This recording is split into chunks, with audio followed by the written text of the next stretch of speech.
มาแล้วแต่คงจะมีพิธีการต่อเนาะจะมีห้องต่างคงจะเพราะว่าพิธีอีกก็ให้พี่น้องกินข้าวเอากันสักวันเนาะพี่น้องที่เดินทางมาจากทางต่างจังหวัดก็ดีต่างอำเภอก็ดีเนาะกินข้าวแล้วมันก็มีพี่น้องทางบ้านดงบังเนาะบ้านดงบังพี่น้องฮะน้องคุณละคนขายยังบ้านโหน้องก็ขออนุญาตแนะนำเป็นพื้นที่ไร่ต่อเราวางเขตอำเภอเสรภูมิแล้วก็อำเภอหนองพอกเนาะพี่น้องเนาะถัดจากจุดเข้ายูนี่ไปประมาณกิโลนึงเนาะอาจจะเป็นเขตอำเภอหนองพอกนะเป็นเขตอำเภอหนองพอกเนาะขออนุญาตแนะนำพี่น้องรับทราบเรื่องของบ้านเสรภูมิบ้านน้าแพงนี่เป็นบ้านชุดไทยที่ได้มีรอยต่อระหว่างเขตอำเภอหนองพอกและอำเภอพ้นคลองแต่ยังไปด้านอำเภอเรื่องของท่าอีกเนาะเป็นร้อยต่อ3อำเภอเลยล่ะสำหรับบ้านนี้เนาะขออนุญาตพี่น้องต้องเรียนให้พี่น้องได้รับทราบในผู้นำของหมู่บ้านเนาะบ้านตรงบางกระดิ่งกับบ้านหน้าแพงบ้านหน้าแพงจุดที่ท่านบุญนี่ก็คือมีอยู่3 หมู่บ้าน3 ผู้นำหมู่บ้านพี่น้องหมู่บ้านนี่เป็นหมู่บ้านที่8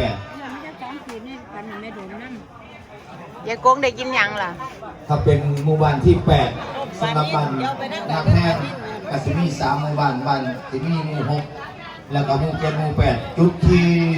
เอาเจ้าก็มีจุดที่ทักบุญมาหากระถิ่นที่นี่ก็คือจุดของหมู่8นะพี่น้องเนาะก็คงจะเป็นผู้นำของเพิ่นก็เป็นท่าน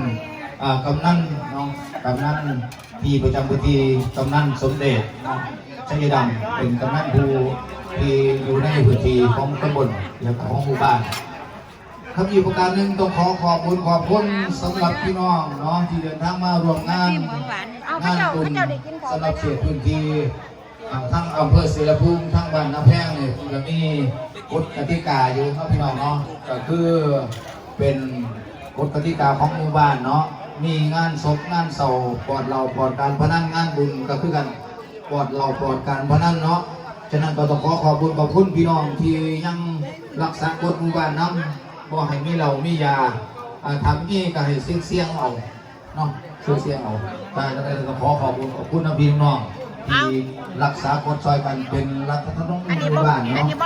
รัฐธรรมนูญหมู่บ้านเพิ่นก็ตั้งกฎไว้แต่เลยต้องรักษาซอยกันฉะนั้นพี่น้องบ้านเฮาก็รู้สึกว่ายัง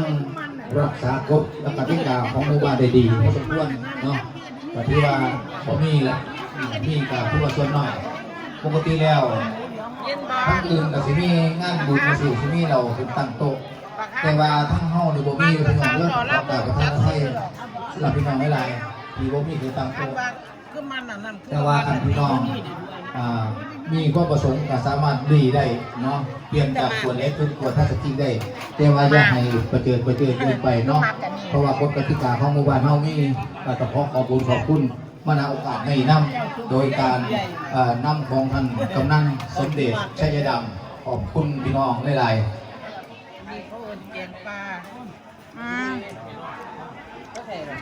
เจียงป้าไปเลยมันก็ได้มาปล่อยเพลงหน่อยซ้ำหมดไม่ได้เนาะเพราะว่าตัวกับผมโง่กับโบเก่งเนี่ยขันไห้ร้องเพลงเนี่ยเบิ้ลมือก็ได้ถ้าใครกับว่าข้างเนี่ยพี่น้องจะว่าสั่นที่หรือว่าเข้าได้เรื่อยถ้าใครกับว่าข้างเขาปูลงตาว่ามันจะร้องก็บอกหนีกูยันมันสิเดียวยันว่าใครว่าแต่ว่าโบแมนดอกอะไรตั้งแต่ใครกับว่าข้างอยู่ผมบอกซื้อเพลงนั้นโบเคยร้องกักเทียแต่ว่าล้ำใครเนี่ยเนาะขันล้ำพอได้อย่างนี้จะขย่าล่ำล่ะหากไอ้ลายเติมสิมาตายนาหนีจากพ่อแม่มา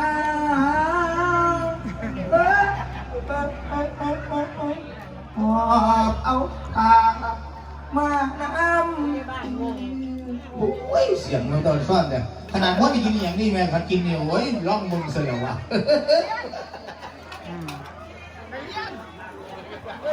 ครับผมอันเสียงที่ได้ยินหัน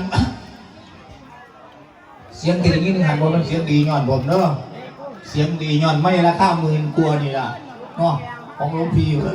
ยันเสียอยู่ก็ยังเอาไม่เสียงดีพี่น้องคนว่าราคา10,000หมดเนี่ยบอกลาวว่าเสียอยู่ดอกต้องเบิ่งเสียแล้วขับหาคนทนอยู่พี่น้องหาคนทนมันจะมาปล่อยเพลงเนาะส แต่เราผมเห็นผมเปลี่ยนจักแนวมีถึงแต่ยืนบอกซื่อ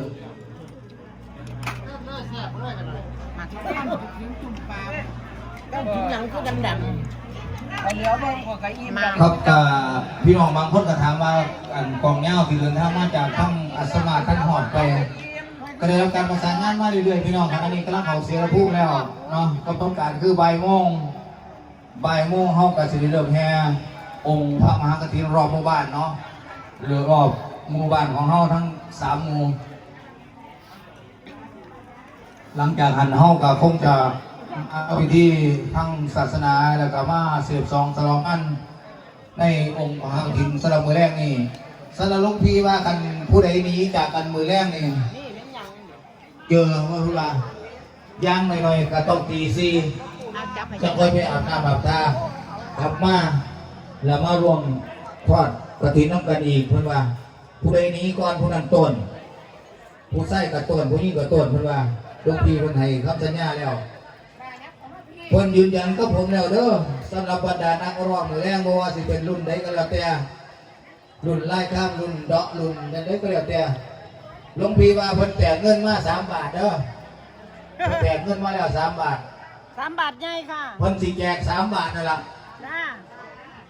แต่ว่าผมบ่ทันได้ฮู้ว่า3 บาทนั่นเป็น3 บาทบิณฑบาตนั่นบ่หรือเป็น3 บาทใด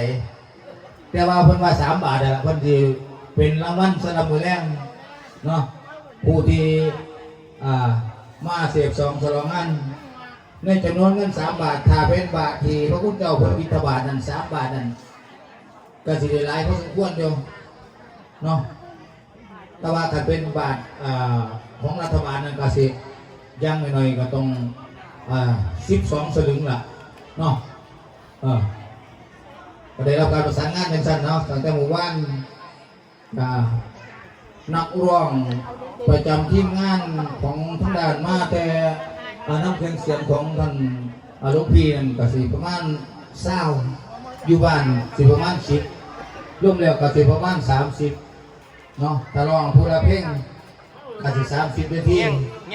ถ้าร้องผู้ละ2ก็สิชั่วโมงนึงก็คงจะเบิด